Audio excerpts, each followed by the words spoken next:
Olá a todos, sejam bem-vindos a mais um episódio podcast de Metro e Meio de Conversa. Meu nome é Elsa Gomes e estou aqui na CFM, nos estúdios do Centro Comercial Maringá, em Leiria, com uma ilustre convidada de seu nome, Madalena Maria Carvalho Ferreira, mais conhecida por Madalena Ferreira. E vocês poderão perguntar, mas quem é esta pessoa que eu quero que vocês conheçam? Ela tem um currículo maravilhoso, é jornalista, também advogada, e eu conhecia na Praia do Pedrógão e eu quero que vocês a conheçam um pouco mais profundamente. Olá. Madalena! Bem-vinda aqui aos nossos estúdios maravilhosos aqui em Leiria. Muito obrigada, eu é que agradeço. É uma honra mesmo, porque, e até acho que às vezes de facto o universo converge, porque eu venho conversar um pouco, julgo que sei, mais ou menos, sobre o que é que poderá ser a nossa conversa, e um dos episódios tem muito a ver com a importância da liberdade de informação, da liberdade de expressão, de opinião, e estamos a 2 ou 3 dias do 25 de Abril, quer dizer, no momento, há pouco tempo de celebrarmos 51 anos de liberdade. De liberdade. Eu acho que isso, quer dizer, eu nunca falo muito sobre mim, é verdade, mas vir fazer uma conversa informal sobre aquilo que tem sido o meu percurso a 3 dias do 25 de Abril é, do meu ponto de vista, extraordinário, porque talvez nunca como agora fosse tão importante falar dessa liberdade. E é, de facto, muito importante, e ainda bem que referes isso, porque, efetivamente, era uma das questões que tinha para te colocar sobre, hoje em dia, como é que está o jornalismo, esta coisa das notícias, informação, contra-informação, liberdade, os países a terem um rumo cada vez mais totalitário, a reprimirem cada vez mais os jornalistas. Isto, de facto, é uma conversa muito importante e a rádio tem essa obrigação também de dar voz e de combater esta opressão que é feita. Mas começamos no início. Eu quero que as pessoas, primeiro, antes de falarmos nestas questões, Madalena, tu nasceste onde? Como é que foi o teu percurso de vida e porquê o jornalismo? Como é que o jornalismo surge na tua vida? Tinhas alguém na tua família que te levasse para o jornalismo? Um dia acordaste e disseste, não, eu quero ser jornalista, eu quero andar com um microfone na mão, porque eu sonhava com isso, eu sonhava ser cantora e ter um microfone. Como é que foi o teu percurso? Olha, então acho que te vais surpreender, porque eu nunca quis ser jornalista. Verdade. É extraordinário, mas é mesmo assim, quer dizer, eu até costumo dizer que não fui eu que escolhi o jornalismo, foi o jornalismo que me escolheu a mim, por causa de um conjunto de circunstâncias, quer dizer, eu sempre quis ser advogada. A minha mãe sempre me ouviu dizer, mãe, a minha vida vai ser nos tribunais, e eu até me desenfiava de vez em quando do liceu para ir ao tribunal ver se havia algum julgamento a correr. Para ver. E, por acaso, aquilo que era a minha ideia acabou por ser consolidada num dia em que eu fui lá e estava um excelente tribuno a falar, um advogado que depois até foi governador civil antes, depois foi deputado da nação, etc. Mas ele tinha, de facto, uma capacidade de oratória, uma coisa que me vidrou. Que te prendeu, fascinou-te. Meu Deus, eu quero um dia estar naquele lugar. Nem é pelo estatuto, não é pelo elevador social, que sinceramente isso nunca me interessou. O que eu queria mesmo era, e via-me a estar a defender alguém que de facto merecesse, quando a gente sabe que não é assim, não é? Nessa altura ainda eu era muito inocente. Muito inocente. Achar que havia só o bem e o mal e não havia uma zona cinzenta. Pois, e que os advogados só defendiam os bons e os maus, injustiçados, não é? Quer dizer, é uma ideia peregrina que evidentemente que depois com o custo da vida nós vamos tendo noção. Mas não, eu nunca, e sempre me habituei a ouvir a Rádio Altitude, que era a rádio, eu sou da Guarda. Correto, portanto, tu és natural da Guarda, eu vi aqui que tu iniciaste o teu percurso na Rádio Altitude. Foi. Mas convidaram-me, eu estava a acabar o 12º ano e, portanto, já naquela fase de ter notas para ir para a Faculdade de Direito e não sei o quê, Pá, e de repente, no final do primeiro período, Dizia, não é nada disto. há um jornalista da casa e um professor de História, que tinha sido meu professor de História, que um dia à mesa do café me diz, olha, tu é que devias ir fazer lá os testes para entrar na rádio. Vocês não devem estar bons, tomaram os comprimidos hoje? Não. Porque eu, sinceramente, nunca me vi. Até, não te imaginavas? Não, até achava, quando ouvia aquelas vozes na rádio, sim, como achava... é possível? A sério. Que colocação maravilhosa. Exato, tão distanciada, não é? Estava tão distanciada daquele mundo. Disse, pá, pronto, mas achava-lhe graça, claro, eu sempre achei muita graça à comunicação, mas nunca me estava a ver desse lado. Até porque eu tinha outros planos para mim. A verdade é que, como se costuma dizer... O destino dá-nos assim umas voltas. Nós fazemos planos e o diabo vem e desfá-los, não é? Acaba com eles. E pronto, acabei por ir fazer testes. Entraste na Rádio Altitude? Fiquei lá e, de repente, há uma eleição que eu julgo que era o Jorge Sampaio, que era candidato. Presidente. Não, acho que ainda a Primeiro-Ministro. Ainda a Primeiro-Ministro? Sim. E então, eu acabo por me ver embrenhada ali naquela engrenagem de uma noite eleitoral, a recolher votações, a dar os dados em primeira mão, a entrevistar pessoas, a ter convidados em estúdio, não sei o quê. E eu vejo-me ali naquela coisa e eu pensei, eu acho que era capaz de fazer isto. Acho que me estou a apaixonar por esta forma de vida. E a verdade é que foi uma paixão tão assolapada, mas tão assolapada, que eu acabei por não fazer direito em primeiro lugar, fiz primeiro jornalismo, e embrenhei-me completamente na profissão, quer dizer, de forma tal que o direito só, entretanto, veio mais tarde. Mais tarde, muito mais tarde. Não, muito mais tarde. Eu entrei em 88, vejam, tinha 17 anos, quando eu entrei na rádio. E em 97 dá-se um episódio da minha vida que me impulsiona a voltar à faculdade, exatamente para fazer direito, como acabei por fazer. Correto, que é essa história que eu quero muito que tu contes aqui às pessoas aqui no meu podcast 1,5 m de conversa, para vocês verem as coisas que eu descubro assim, do nada, umas histórias fascinantes e de facto é uma história muito interessante, mas já lá vamos. Portanto, vais para a Faculdade de Jornalismo em Coimbra, portanto... Não, em Direito é que fiz em Coimbra. Jornalismo, correto. Havia na Guarda Instituto para Jornalismo. Superior. Havia um Instituto Superior para o efeito, sim. E portanto, fizeste aí... Sim, e fiz depois o estágio na Rádio F, que eu não sei se alguma vez ouviram falar, mas que foi uma rádio que surgiu tipo 2 ou 3 anos após o nascimento da TSF e que foi inclusivamente apadrinhada pelo Rangel, na altura, que ainda estava o Emílio Rangel, que ainda estava na TSF, depois é que passou para a SIC. Apadrinhou a Rádio F. Apadrinhou a Rádio F, porque aquilo foi de facto uma pedrada no charco. Aliás, nós tivemos como formador, tínhamos no próprio Instituto e depois tivemos para a rádio, um homem que se chamava António Jorge Branco, que era irmão do Zé Mário Branco. E foi a pessoa que tinha a escola francesa toda da rádio e que trouxe para a cooperativa da TSF todo aquele conhecimento. Foi ele todo aquele know-how. Portanto, foi ele quem formou toda a gente fez da TSF a rádio que ainda é hoje. Sim. Com a credibilidade. Com muitas mudanças. Muitas nuances já. Mas depois acabou também por transmitir essa mesma experiência a quem veio a fundar a Rádio F, onde eu estou também, pronto. E foi um projeto maravilhoso, maravilhoso. O pináculo da rádio em direto, de tudo estar a acontecer e haver jornalistas em todo lado a fazer diretos daqui e de além, e a ter uma dinâmica de rádio fora, que vai ao encontro daquilo que eu sempre entendi que devia ser a rádio. Quer dizer, é uma tão importante. A proximidade. É essa, que aliás se está a perder por muito, fatores vários. Era isso que eu queria que me falasses um pouco sobre isso. Não há capacidade financeira. Onde não há capacidade financeira não há independência nem há liberdade. Hoje as rádios estão muito nesta lógica de, ok, o mercado económico está muito diferente, não está com capacidade, nem com vontade, diria eu, de apostar nas rádios, porque as televisões chegam muito mais longe, não é? Tem uma comunicação de massas que a rádio não tem. Porque tem a imagem, embora hoje também haja rádio com imagem. Sim, a rádio também já se adaptou um pouco. Tinha que ser, não é? Não podia ser de outra maneira. Era indissociável. Para trás, exato. Mas, como não há meios financeiros, não se investe nos jornalistas. Eu, quando entrei na Rádio Altitude e depois na Rádio F. Eu tinha um conjunto de jornalistas a meu lado, séniores. Eu era a garota.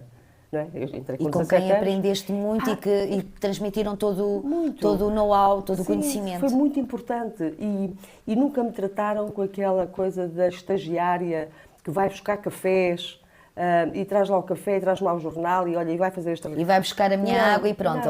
E ficas aí sossegada. Nada, eu tive uma sorte imensa. Embora com alguma desconfiança, vamos lá ver, eu tinha menos 20 anos do que qualquer um daqueles jornalistas que estavam ali e, portanto, alguma desconfiança, porque, pronto, não sabiam exatamente o que é que eu era capaz, faziam uma pequena ideia, mas era preciso dar... Era preciso dar cartas, não é? Exato. Dar liberdade, mas também... Sabe como é que aconteceu comigo? Que foi tão engraçado. O José Saramago vai à Guarda e vai apresentar o livro O Evangelho segundo Jesus Cristo. Eu confesso-te, Madalena, eu fiquei a meio desse livro, eu não consegui ler o livro todo, eu estou a confessar. Mas eu li e tenho que retomar. Aconteceu uma coisa. Dentro daquele grupo todo da redação, eu era a única que tinha lido o livro. Porque eu sempre fui, de facto, muito devoradora de livros de hoje. E então... Eles disseram, bem, vais lá tu entrevistar Exato, José Saramago. Muito antes do Prémio Nobel, muito antes. Sim, porque o Evangelho é muito anterior a isso. Eu penso que uns 15 ou 20 anos, talvez. Sim, foi bastante tempo antes. Não é? 15 ou 20. Já não tenho assim muito presente, teria que fazer contas, mas ele foi lá a uma sessão de autógrafos, a uma papelaria que era bastante icónica na cidade e tal, e eu fui lá entrevistá-lo. E entrevistei-o e cheguei à rádio e fiz um texto, porque quem estava ainda a começar, não fazia diretos. Primeiro gravava as pecinhas e as peças entravam dentro dos noticiários. E, portanto, eu faço o meu texto, monto a peça toda e ela vai para o ar. E quando está no ar, eu apanho aquela malta dos meus mentores, por assim dizer, a dizer o quê? A dizer, se eu não tivesse visto ou ouvido, não acreditava. E isso foi um momento Foi um clique maravilhoso na tua ascensão, digamos assim. Eu fui a primeira mulher a apresentar noticiários até ali e a coordenar manhãs informativas, como depois comecei a fazer, depois cheguei a chefe da redação. Mas até ali nunca tinha havido uma mulher à frente da informação de uma rádio. Eram sempre homens. Sempre. Portanto, foste uma pedra no charco, foste completamente foi disruptiva naquilo que estava a acontecer até então, não é? Sim, foi muito bom, muito bom. E depois o José Saramago acabou por me acompanhar na minha vida profissional em momentos-chave. Como é que foi, o que é que sentiste quando te aproximaste? Aliás, José Saramago sempre foi um escritor muito conhecido dentro do espectro de escritores, pese embora, como estávamos a falar, ele ainda não tinha ganho o Prémio Nobel, mas como é que foi estar ao pé de uma pessoa tão icónica, já na altura? O que é que sentiste? É assim, Achas que ele foi próximo? Que foi. Foi simpático contigo? Eu julgo que às vezes criam-se ideias, imagens das pessoas sem as conhecerem verdadeiramente, não é? Pronto, o José Saramago vinha de um processo também muito complicado. Ele, num momento particular do país, chegou a ser o diretor do Diário de Notícias. É-lhe apontado um conjunto de atitudes assim, muito próximas daquilo que se chama hoje o saneamento político. E, portanto, ele nunca foi dentro da linha esquerda, não é? Dentro da linha esquerda do pensamento político, ele não foi muito... consensual. Não era muito consensual. Muito embora até a editora dele sempre foi a Caminho, que sempre foi também uma editora muito ligada à esquerda, mais até à extrema-esquerda. Pronto, mas, na verdade, ele foi muito próximo, respondeu a todas as perguntas e criou ali, que era uma papelaria muito pequenina, criou ali um ambiente intimista. Uma ligação com todos. Muito, muito bonita, quer dizer, eu adorei, não é? Eu já li as coisas dele e depois, anos mais tarde, quando ele publicou o ensaio sobre a cegueira, livro a partir do qual depois ele conseguiu ganhar o Nobel, eu fiquei absolutamente rendido ao ensaio sobre a cegueira, porque é um livro que coloca a condição humana no seu limite e vê o que faz. Ou seja, alguém que está no mundo de cegos a lutar pela sobrevivência, o que é capaz de fazer para conseguir sobreviver ao outro. É terrível, é terrível. E assustador. Muito, e assustador. Porque um até pouco ao nós, encontro de Orwell. sim, não é? sim. Até nós achamos que nos conhecemos. E que vamos reagir de uma determinada maneira, mas colocados num limite, e aliás... Colocados num limite, e numa situação que nunca tínhamos vivido, e em que tínhamos que decidir quem vive e quem morre, que é muitas vezes aquilo que acontece até nos nossos hospitais, não é? Decidir quem vive e quem morre, que aconteceu quase um bocadinho na pandemia, etc, etc. As pessoas são capazes do indizível, E este livro documenta esse lado ao pormenor. aquele que pode ser o lado Aquele mais lunar da condição mais humana. negro, mais negro. O lado mais lunar da condição humana. E está tão bem escrito. É uma coisa fora do comum. Eu adorei o livro. Eu já era fã do Saramago, mas com esse livro fiquei mesmo apaixonada. Rendida. E, portanto, ele fica sempre ligado à tua vida. Fica em vários momentos, até mesmo na morte. Porque eu faço uma saída depois de uma rádio para outra e acontece que dias antes, tinha-o entrevistado na Guarda, outra vez, porque ele foi lá dar o nome a uma colheita de um vinho ligado a uma confraria de enófilos, a que eu também estava ligada, e portanto ele esteve lá. Depois fez a viagem do elefante a partir de Lisboa até Figueira de Castelo Rodrigo, uma das aldeias históricas, e nessa altura já levou a mulher, a Pilar del Rio, e eu acompanhei essa vida dele lá, e depois, quando morreu, um ano depois, a Pilar vai sozinha a Castelo Rodrigo e eu também a acompanho, portanto, em reportagem. E foi extraordinário. Adorei conhecê-lo, adorei entrevistá-lo, adorei escrever sobre ele. Portanto, é um dos momentos que guardas da tua carreira com carinho e esse despertar do jornalismo... Aí, quer dizer, já sim, já um despertar, anos, não é? sim. Mas eu digo, um culminar de sentir que tens esta paixão e seres de facto a primeira mulher, portanto, depois de fazeres essa peça, és então a primeira mulher, convém que se diga isto, a apresentar notícias na Rádio Sim, e depois F. a coordenar, ficaste como coordenadora na Rádio F. Da Rádio F. Depois dá-se a tua passagem para a TSF, depois ainda voltei para a Rádio Altitude, como chefe da redação, e entretanto houve um processo muito moroso e doloroso até, que foi a privatização da rádio, porque não sei se têm uma ideia, mas antes do ano 2000, Portugal ainda tinha uma rádio do Estado, uma rádio pública, sem ser que nós temos a Antena 1 e a Lusa, que é uma holding, mas não. Aquela rádio estava ligada ao hospital. Era propriedade do hospital, do Sanatório Sousa Martins. Porque tinha sido criada, muitos anos antes, por um grupo de doentes de tuberculose recuperados. Criou uma cooperativa e criou a rádio.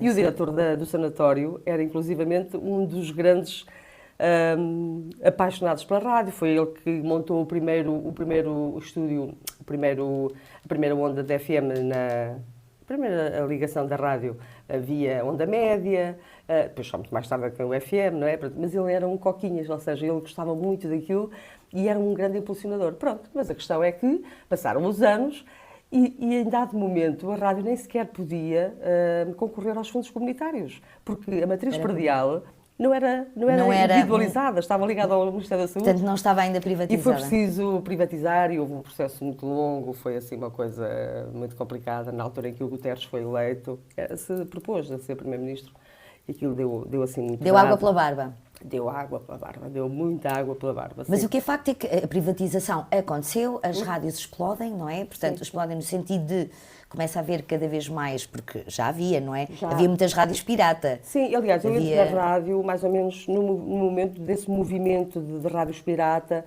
que depois acabam por se transformarem em rádios legalizadas. Mas depois, ao longo dos anos, houve outros booms, não é? Houve outros booms. A TSF... Eu só entrei na TSF, já eu estava na SIC há muitos anos. E como é que vais para a SIC? Isto é muito curioso. Como é que, portanto, estás na Guarda, como é que de repente surge esta oportunidade para fazeres televisão? É muito curioso. Eu também aliás, isto é... Mais uma coisa que tu também não pensavas fazer. Nada, não, porque é muito curioso. Eu sempre fui muito amiga de uma família na Guarda, uma delas, portanto, dessas pessoas era empresária, e essa era a minha ligação. E ela tinha como irmão o então diretor da SIC, que era o Alcides Vieira. E ela um dia liga-me e diz-me assim: olha, tu sabias que a SIC vai abrir uma delegação na Guarda? Sabia lá, e eu disse, nem me passava pela cabeça, mas é bom. Sim, porque bem. Na altura ainda não havia redes sociais para se saber, vai abrir uma delegação. Isto foi em 2006. E ela disse, sabes que estão à procura de uma pessoa, estão a pensar numa determinada pessoa, mas eu acho que tens que ser tu. Eu disse, como? Como assim? Teresa, por amor de Deus, mas eu nunca fiz televisão, de onde é que vem essa ideia agora? Não, mas eu acho que tens que ser tu. Aliás, muitas das pessoas que estão hoje na televisão vieram todas da rádio, a maioria, se não a esmagadora maioria, e portanto, eu acho que tu tens todas as condições e eu até te vou sugerir. E, em dado momento, isto foi tipo assim, 17 de Abril, imagina, 17 de Abril, no dia 26 de Abril estava a ter a primeira reunião em Lisboa. Abril é um mês que te diz muito, porque tu nasceste em Abril, o teu marido nasceu em Abril, portanto Abril é um mês... A minha irmã mais nova nasceu em Abril. Houve o 25 de Abril. Exato. Portanto, tu és uma mulher revolucionária. Eu, por acaso, tenho pensado muito nisso. Se eu vivesse nesse tempo antes do 25 de Abril, conhecendo-me como eu me conheço, eu tinha que estar na resistência. Sim, e tinhas estado no Forte Peniche, de certeza. De certeza. Não me colocariam como vizinho do Álvaro Cunhal, porque ele era demasiado importante para isso, mas quase Mas lá perto, lá no mal perto. Portanto, sempre reivindicativa a favor da verdade, da liberdade. Sempre foi. Portanto, Abril é um mês que conta muito para ti. Sim, portanto, é o mês dos inícios. Dos inícios. Vais para a SIC, ficas então como correspondente na Guarda. Sim. E depois aí foi muito engraçado, porque também aí houve algum pioneirismo, porque até eu entrar, havia um grupo que fazia grande reportagem. Havia outro grupo que, entretanto, começou a fazer reportagem especial, que são trabalhos mais alargados, etc. E eu fui a primeira das correspondentes, em 2016, a fazer a reportagem especial. A primeira. Nunca ninguém tinha feito a reportagem especial fora da casa-mãe. Fora da casa-mãe. Eu faço e começo a fazer ainda com a Maria João Rebela. Portanto, foi uns meses antes dela depois ir para a assessora do Marcelo Rebelo de Sousa. Começo com ela e depois aquilo flui. Quer dizer, eu em 2017, na altura dos incêndios, eu fiz para aí uma Pedrógão Grande, verdade. Portanto, isso foi... sabes que tivemos aqui, curioso, um dos nossos convidados aqui no Metro e Meio, que adorámos conhecê-lo, eu e o Rui Pereira, adorámos conhecê-lo, eu já o conhecia, mas um fotógrafo, que é daqui, que é o Álvaro Pereira, mas que nos falou sobre um bombeiro. Ele foi fotografá-lo de propósito ao Pedrógão.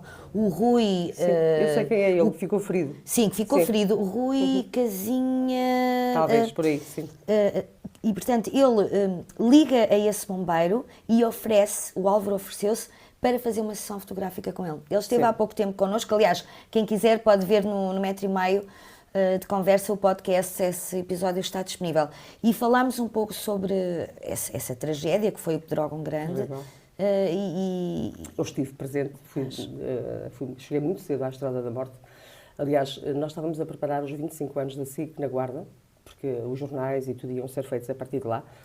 E eu estava a concluir um trabalho e fui ao Teatro Municipal da Guarda, nessa noite, na véspera de eu ir para Pedrógão Grande. Estava lá a Luísa Sobral e da minha reportagem fazia parte um casal que há vários momentos da vida da própria cidade e um deles era ir ao teatro e conhecer a Luísa Sobral e entrevistá-la. E, como é evidente, fui para o teatro e pus o telemóvel no silêncio. Quando acabámos a reportagem, eu olho para o meu telemóvel... E começas a ver 11 chamadas não atendidas do Zé Gomes Ferreira. O que é que aconteceu? O que é que aconteceu? O que é que se passa aqui? Liga-me, eu ligo-lhe de volta e ele diz: agarra numa mochila e põe-te a andar para Pedrógão Grande. Vais ficar no hotel de Provença Nova.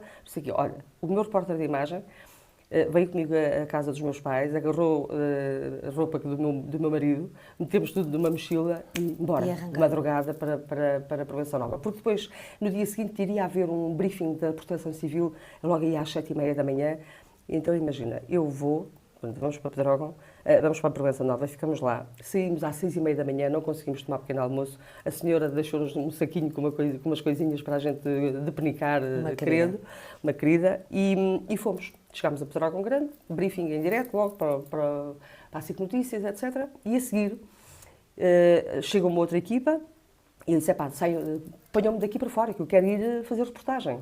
Eu quero ir por aí ver, eu quero ir ver. E começo a desbravar. Não tendo ainda, se calhar, Madalena, a noção da verdadeira dimensão da tragédia. Naquela altura, quando o José Gomes Ferreira me fala nessa noite, havia a indicação de 9 mortos, mas já havia muito mais. Eu recordo-me E disso. quando então eu saio daquele cenário da Proteção Civil e começo a correr terreno e a ver corpos no chão e a ver coisas, e depois fomos para... Terá sido o momento mais impactante na tua carreira como jornalista, seguramente, no sentido de consternação, de uma coisa... Muito difícil. Foi seguramente dos momentos profissionais mais difíceis da minha vida, porque eu passei... Depois, nesse dia, estávamos em direto, sempre em direto, lá na Estrada da Morte, lá naquele sítio, e não conseguimos ter equipa que nos substituísse. Nós, às 5 da tarde, estávamos com dezenas de diretos já feitos, sem comer. Não precisávamos de ir à casa de banho, porque o que bebíamos era absorvido, era libertado pela pele. Tal o calor. Também mesmo que quiséssemos ir à casa de banho, não sei como é que faríamos. Pois. Porque aquilo era um descampado, não é? Havia ali um descampado enorme, porque estava tudo queimado, não é? À frente de nós, na estrada, estava tudo queimado. E atrás havia um descampado. Quer dizer, nós para irmos fazer necessidades, era um Deus nos acuda. Mas pronto, mas não foi necessário. E depois eu tive 5 semanas sem folgas.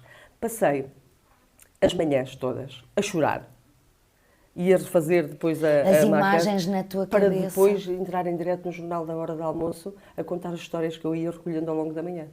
E houve um episódio que eu tenho que partilhar convosco, que foi uma coisa brutal. Nós andávamos numa das aldeias e vejo um senhor com um tampão de algodão assim aqui numa orelha, e a minha reação foi imediatamente ir ter com ele. Eu disse, o senhor... feriu-se, precisa de ajuda. E ele olha para mim e diz, sim, foi uma tragédia. Mas fiquei quase sem palavras, sem saber. Ele disse, olha, vão falar com o meu filho. Eu ensino-vos o caminho e falam com o meu filho que ele poderá explicar melhor. E então, andamos uns metros e havia uma casa com o jardim todo meio queimado à volta. E havia uma data de pessoas e as pessoas que estavam disseram, não, aqui ninguém vai falar, ninguém vai falar. Mas em dado momento, o filho do tal senhor vem de lá de casa e vem direto a nós. E então diz-nos assim, eu vou falar porque esta manhã eu fui ver se encontrava o carro onde ficou a minha mulher e as minhas 2 filhas. E estava lá um colega vosso, que por acaso é meu amigo, dos drones, o António Simões, e foi ele que me deu água e foi ele que me deixou carregar o telemóvel. E, portanto, eu agora, em retribuição pela atitude que a SIC teve comigo, eu agora vou falar. E foi dos depoimentos mais brutais e mais impactantes. O que é que aconteceu? Naquela noite, o fogo estava a rodear quase a casa e o que é que decidiram? Aquele senhor que era um engenheiro, um engenheiro da EDP, que vive perto de Lisboa. E tinha casa ali, aliás, a maioria daquelas pessoas daquela zona tem casas de segunda habitação ali. Sim, casas tem raízes familiares, casas dos avós, dos pais e vão. É isso. E então, tomaram uma decisão naquele momento, que foi, ele levou os pais e uma madrinha num carro, e a mulher foi... E as 2 filhas num outro carro. Ele conseguiu passar. A mulher Salvar-se. E as filhas morreram na Estrada da Morte. Portanto, ele no mesmo dia ficou sem a mulher e sem as 2 únicas filhas. Foi uma coisa brutal. E então ele dizia, eu venho hoje falar para, por favor, pedir às pessoas que, diante de uma situação destas, não voltem a sair de casa. Não saiam de casa como nós. Não saiam de casa. Tentem proteger a casa à volta, mas não saiam de casa. E meses mais tarde venho a encontrá-lo em Pedrógão Grande, numa reunião que havia lá, e ele já não quis falar e disse-me, não falo, porque naquele dia eu falei consigo para alertar as pessoas. E logo a seguir, a 15 de outubro, houve nova Houve um tragédia novo igual, incêndio. Aliás, com aqui- mais mortos ainda. Não é? Portanto, ele não quis falar. Bem, aquilo foi horrível. Foram 5 semanas assim horríveis. Depois entrei de férias e fui vim para Exausta Pedrógão. completamente. Completo. E vieste para o Pedrógão, Para o Pedrógão. Praia do Pedrógão, Pedrógão. aliás, onde eu te conheço. Sim. Onde eu te venho a conhecer. É, isso mesmo. Eu ali nos primeiros 10 dias eu não consegui ter paz. Houve até um momento que o meu marido disse, ou paras com o telefone, tentas esquecer tudo Estabilizar, isto, tentar ou eu meto arrumar. o telefone no micro-ondas. Ou então, no micro-ondas não é tirar para o mar, estão a ver? Esta parte aqui é importante Eu dizer. meto o microfone no micro-ondas, já chega, por amor de Deus, relaxa, descansa.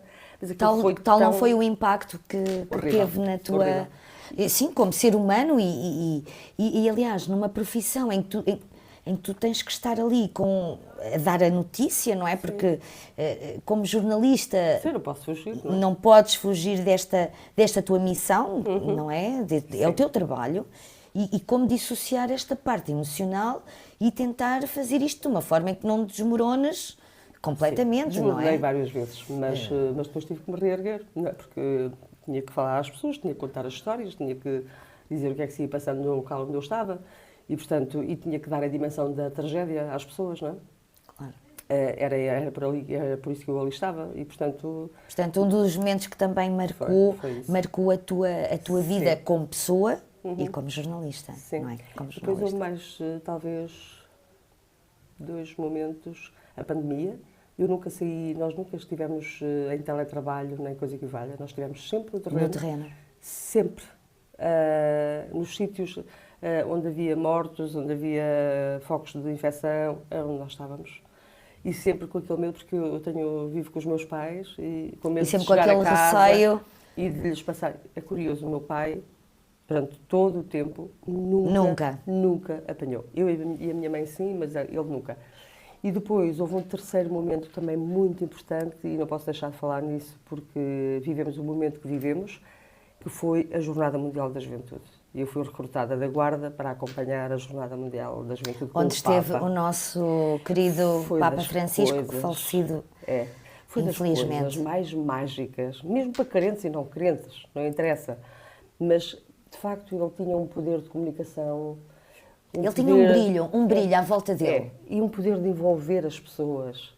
Era tão fraterno, tão autêntico, tão gente boa, tão gente com gente dentro, que de facto, de cada vez que ele abria a boca, de cada vez que ele dizia meia dúzia de palavras, eram de tal maneira impactantes que era impossível Ficar indiferente. que alguém que o estivesse a ouvir dissesse, lá está este, com conversa da treta. Não, porque o mais difícil está, em todo o processo comunicacional, está em conseguir transmitir de que não estamos a falar com reservas, ou seja, que estamos a dizer uma coisa e a pensar outra. Quando nós conseguimos transmitir a ideia de que, de facto, aquilo que dizemos é aquilo que pensamos genuinamente, metade do processo e do objetivo da comunicação está a ganho. Está feito, está ganho. garantido. E com o Papa Francisco, era assim. Era uma coisa que fluía naturalmente. Ele tem coisas, tem montes que nem são, não podem ser considerados clichês, porque aquilo nunca foi dito por ninguém. Ele dizia aquilo de forma, nos momentos certos, não é? Ele a dizer, por amor de Deus, tenham atenção, esta é uma economia que mata. Peço-vos imensa desculpa, eu ainda estou em convalescença de uma grande constipação. E, portanto, ele era um homem extraordinário e todo o percurso dele como bispo na Argentina foi E a forma como ele acaba por dar um refresh, portanto, ele mexe, ele muito devagar, muito subtilmente e com uma inteligência incrível, ele mexe nos verdadeiros pilares do Vaticano, coisa que muita gente... Exatamente. Começa a tentar limpar a casa e diz coisas, introduz as mulheres de uma forma muito mais assertiva, portanto, nomeia uma freira para ser diretora, com um cargo de direção no Vaticano. Primeiro, a primeira vez. 4 e depois mais 3 a seguir. Sim, assim uma coisa. sim, verdade. Foi a primeira vez que mulheres entraram em cargos de chefia no Vaticano. Sim, sim. Assume os erros da Igreja em relação às questões da pedofilia, dos abusos sexuais, coisa que nunca, quer dizer, havia aqui umas falinhas mansas, sim, mas ele não, ele foi muito incisivo e tentou, de facto, e conseguiu algumas transformações muito importantes. Terá sido, talvez, destes últimos Papas, o mais emblemático nessa questão. O emblemático. Foi o mais genuíno.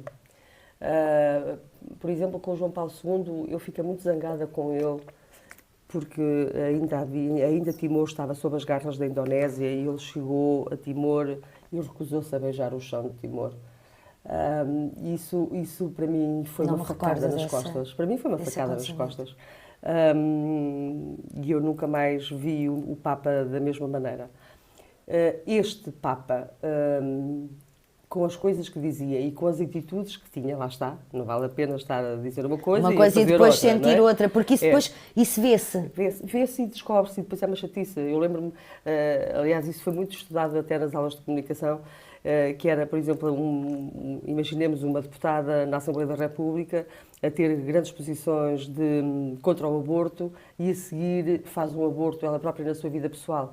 É evidente que são dois patamares diferentes, mas são a mesma pessoa. Exato. E, portanto, não podemos estar a apregoar uma coisa e depois tem que haver não ser coerentes. Tem que haver coerência na vida, em tudo. Quer dizer, entre aquilo que dizemos e o que fazemos, não pode haver aqui um gap que nos faça cair nas nossas contradições.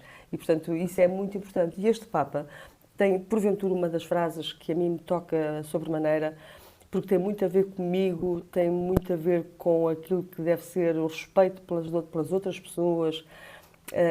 Ele dizia, como era... agora fugiu-me a expressão, meu Deus do céu, ainda tenho, sabe, aqueles momentos em que nós temos ela vai aparecer. Sim, mas agora passou. Mas pronto, mas é uma expressão em que ele, de facto, dá importância aos outros. E isso, para mim, é fundamental. Achas que esse valor está perdido? Está um pouco, digamos que, esquecido, não digo perdido. Eu tenho fé na humanidade, tenho fé nas pessoas. Confuso, passamos tempos confusos. As pessoas estão a cair num embuste do individualismo, na sobrevivência individual. Eu hoje estou numa estrutura, numa organização de comunicação social em que se nota muito isso. As pessoas estão viradas para si próprias. Muito agarradas. Eu estou numa lista para a Comissão de Trabalhadores da SIC neste momento. Quando o meu nome começou a circular, surgiu uma outra. E não imaginam a dificuldade que houve para conseguir nomes para constituir uma lista. E não imaginam as dificuldades que houve para conseguir subscrições da mesma lista, porque era lei, tem que haver um mínimo de subscritores para a lista. Porque as pessoas ou têm medo de represálias. O medo. Ou foi uma jornada de medo que eu senti agora neste processo todo, até agora ter que entregar as listas todas completas, e é terrível. E por falar em medo, e porque a conversa contigo, Madalena, isto não é cereja, isto é a cerejeira, porque o Rui fez-me sinal a dizer só temos mais 5 minutos. Só temos mais 5 Como minutos. É que é possível? Tu tens que voltar novamente aqui e és muito bem-vinda, muito bem-vinda, porque é um gosto falar contigo. Mas por falar neste medo e para terminarmos com um episódio que acabaste por me confidenciar quando nos conhecemos na Praia do Pedrógão, porque foi aí que depois até surgiu o convite para vires à CFM, porque efetivamente tens uma ligação à Praia do Pedrógão, não é? Tenho uma ligação enorme, que aliás era uma praia que eu não conhecia, devo dizer. Eu conheci a praia talvez nem um ano antes de comprar lá a casa, fruto da influência de um amigo que entretanto já nos deixou. Do Jorge. Foi do Jorge Simões, que porventura, talvez das perdas mais sentidas por mim nos últimos tempos. E é muito curioso, eu tinha pensado para mim, às vezes eu tenho estas coisas, parece que há alguém que me planta os pensamentos na cabeça, e eu na véspera tinha pensado, eu vou para Pedrógão. Vou para Pedrógão e disse à minha mãe, vou para Pedrógão. Epá, e não sei porquê, dei 2 voltas à cidade e voltei para casa. E não vim. E no dia seguinte, quando me estava a preparar para sair, ligam-me a dizer, o Jorge faleceu. Isso não é possível. Como é que é possível? Quer dizer, não se esqueçam nunca deste nome. O Jorge Simões foi a pessoa que revolucionou o Pedrógão. Quando eu comprei casa na praia de Pedrógão, a praia era o parente pobre de Leiria. Era um vazio. Era o parente pobre de Leiria. Não tinha casas de banho públicas, não tinha estacionamento definido, estava abandonada. Era como se Leiria não tivesse uma praia. Que, aliás, é a única. A única, não é? E, de repente, ele cria uma associação, é fundada a Associação dos Moradores. Exatamente, e começa a haver um diálogo produtivo e institucional com a Câmara de Leiria, e a partir daí é uma revolução. Surge. É uma revolução. E hoje a Praia de Pedrógão é um sítio incontornável, quer dizer. Sim, não é? É uma praia reconhecida, Exatamente. É uma praia que mudou e mesmo. que... Sim, está limpa, linda. Está agradável ao olhar, é um sítio bonito para viver e, portanto, tudo isto se deve muito ao Jorge Simões, que sempre foi um homem também ligado à televisão, foi ele que digamos que fez crescer nomes como a Fátima Lopes, e que como a Rita Ferro Rodrigues, como essa gente muito, toda. Ele era o orelheiro, pessoas. digamos que era ele que estava sempre na orelha das apresentadoras, seja do Figueiras, seja enfim, de imensos nomes que todos conhecemos, e era ele que estava sempre na orelha, era ele que era o editor, que conduzia as conversas, etc, etc. Portanto, ele era enorme, era meu amigo, mas era enorme. Pessoa que eu tive também um prazer grande de conhecer. Mesmo. E cuja perda também não conheci tão profundamente, sim. Não como a ti, certamente, mas que me deixou consternada também, porque sim. Uma pessoa amável, tenho como uma pessoa muito amável e muito gentil, sim. E defensora acérrima da Praia do Pedrógão. Para terminar, Madalena, o episódio, vamos contar ao Rui, temos um bocadinho só ainda. Muito rapidamente. Muito rapidamente, o episódio que despertou em mim este interesse de ir ver, porque eu fui pesquisar quem era a Madalena. Porque já me tinham dito lá na Praia do Pedrógão, que uma jornalista da SIC, que engraçado. Depois tivemos a oportunidade, eu a cantar, fomos falando, conversando, conhecendo, mas há uma altura em que a Madalena me diz que depois do 25 de Abril, portanto já num período de dita liberdade... Sim, 1997. Pronto, já em 1997, portanto nem estamos a falar na década de 80, há aqui um episódio em que tu és presa, não é? E quer dizer, conta-nos um pouco sobre isso, pronto, assim resumidamente para nós entendermos o que é que aconteceu. Se esteja a ouvir, vai matar-me se eu dissesse que eu tinha sido presa. Eu fui detida. Pronto, eu vou corrigir, detida. A Madalena foi detida pela Polícia Judiciária. Pela Polícia Judiciária. Em plenas funções, na Rádio Altitude. Porquê? Eu dei a notícia nessa madrugada, nessa manhã informativa, que o então Presidente da Câmara da Guarda estava acusado de corrupção. Dei essa informação. E havia um procurador... Não deste de forma leviana, porque um jornalista não pode fazer isto. Ele não acorda à noite e diz, olha, vou acusar, vou aqui dar uma notícia. Isto só para descontrair um bocado o momento, porque isto é sério. Mas convém dizer isto, não é? Sim, porque claro, o jornalista... Há um código que, aliás, nós damos em direito, não é? No jornalismo, que tem que ser cumprido. Verdade. Sim, sempre. Até os mafiosos têm um código de honra. Vamos lá ver. Verdade. Bem, então eu dei a notícia e de repente tenho a Polícia Judiciária no aquário do lado de lá do estúdio. Na rádio? Rádio. E eu olho para eles, eram dois amigos meus da PJ, e disse, o que é que estão aqui a fazer estes então, dois? Vêm cá tomar café, logo de manhã. Exato, o que é que estão aqui a fazer? Se calhar o café é melhor aqui? Quando saio... eu já tinha dado a notícia de toda a manhã e às 10h30 voltei a dar a notícia. E foi no decurso desse noticiário, desse intercalar, que eles apareceram. Pá, e quando eu abro a porta, cumprimentos, e havia um deles que me disse, olha, vais ter que nos acompanhar à Polícia Judiciária. Como? Como? Eu sei que sou gira, mas quer dizer, vou-vos acompanhar por carga d'água. Exato, e tens que me dar as folhas do noticiário. Como? Sim, que essa é a arma do crime. Mas de que é que vocês estão a falar, por amor à santa? O Sr. Procurador mandou a Polícia Judiciária deter-te porque estás a praticar um crime, e em flagrante delito, por isso é que eles apareceram lá, em flagrante delito, estava a violar o segredo de justiça. Porquê?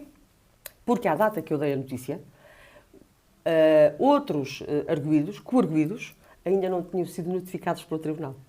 Mas tu não tinhas essa informação. Eu não tinha essa informação, não tinha que ter, até porque eu fiz a minha investigação própria. Exatamente, e tu proteges as fontes, que aliás, como um jornalista tem que fazer. Aliás, isto coincidiu, Fizeste isto foi uma quarta-feira, olha, foi uma quarta-feira de cinzas.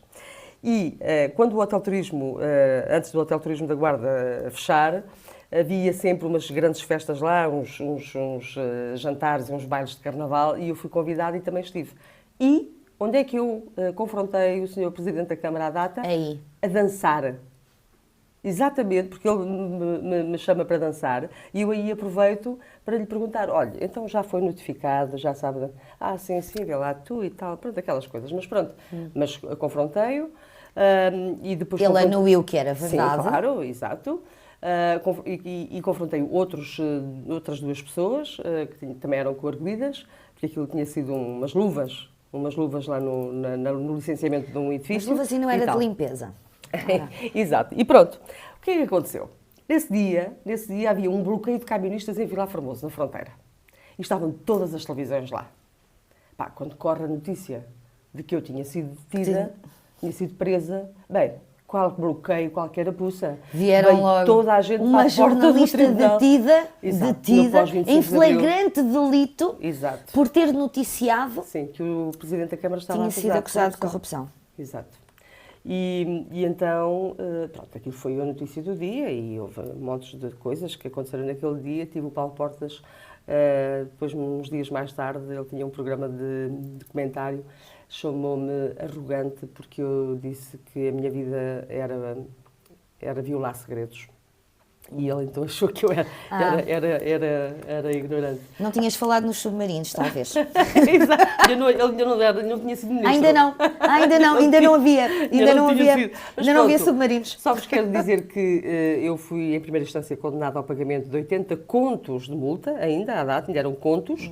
Depois recorri, o Ministério Público recorreu comigo,